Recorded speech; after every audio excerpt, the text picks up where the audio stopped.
পড়তে হবে নামাজ তোমার মোনাজাতে কাঁদো একা নিশিরাতে তাহাজ্জুদে মাফ করিবে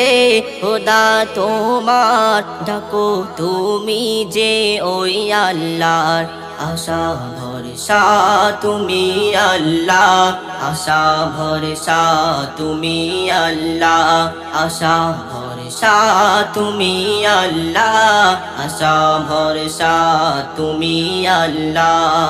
তুমি খোদা মহামহিয়ান তোমার ইশারায় পৃথিবী জাহান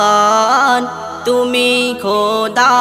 মহামহিয়ান তোমার ইশারায় পৃথিবী জাহান হলো তানে তোমার নামে জপি তাসবিহ